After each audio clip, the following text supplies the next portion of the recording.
Hi, and welcome to my fourth video already, almost on the schedule that I set for myself. Wow. This is my first video out of 2 Copenhagen videos that I'm gonna release. And in this one, I give the more general picture of Copenhagen as a city, and in the next one, we narrow down more to the focus area that I'm studying. So, after some mild twists and turns, I managed to get to Copenhagen in one piece and settled down to my new temporary home and neighborhood, Nørrebro. The first thing that you notice when you arrive here is the amount of bikes. Copenhagen is a very nice city for biking. The biking network is very advanced, which makes biking very pleasant, easy, safe, and most likely the fastest way of transportation.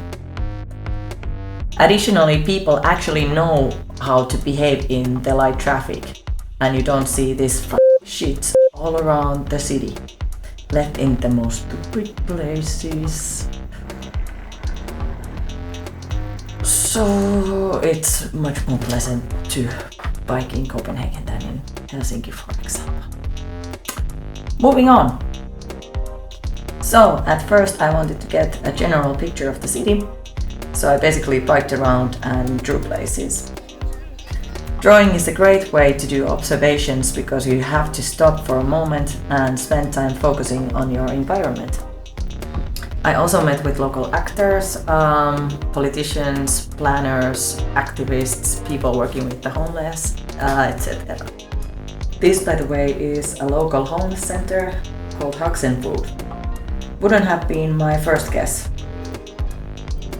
because it's so nice.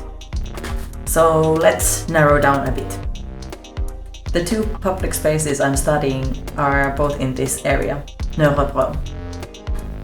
Nørrebro nowadays is very multicultural, young and hip, and it has been going through a wave of gentrification during the last decade.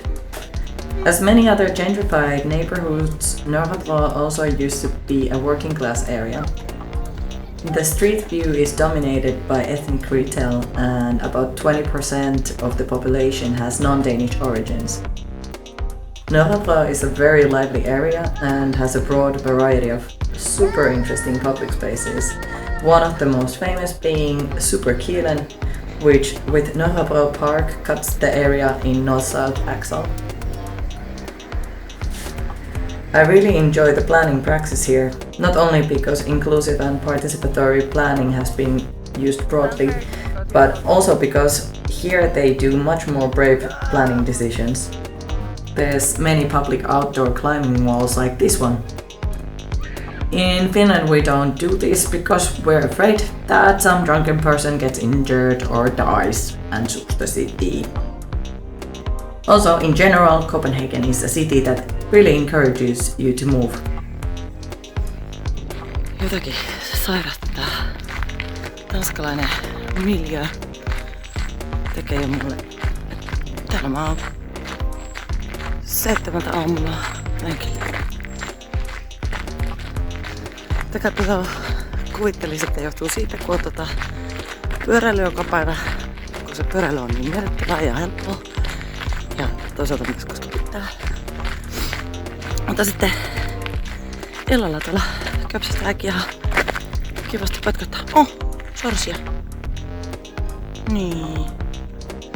Niin sitten herrakin 6 aamulla ja on sillä, että mä lähden tuonne aamulenkille. Sitten kohta mä varmaan ostan joku pitkästokit ja purevenneen ja alan pyörittelemään lapsia. Okay.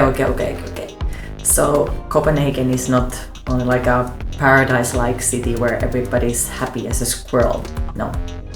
Unfortunately, hostile architecture or dark design has landed here too to make the living of the most vulnerable more difficult. And on top of that, homelessness got criminalized in Denmark in 2017.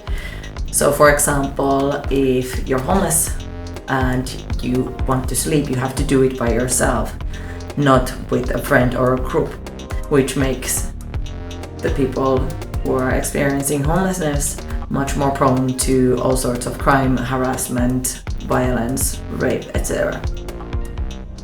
And on top of this, there's also the ghetto laws that the Danish right wing has managed to orchestrate, but unfortunately I don't have time for this thing in this channel. I would love to tackle in, but I have to leave it out. So that was my first impression of Copenhagen. In the next episode, I'm gonna take you closer to the actual research action, to the focus areas of Folkets Park and this park next to Nørrebro Park that doesn't have an official name actually. And I'm gonna show you how to research. So until then, adios.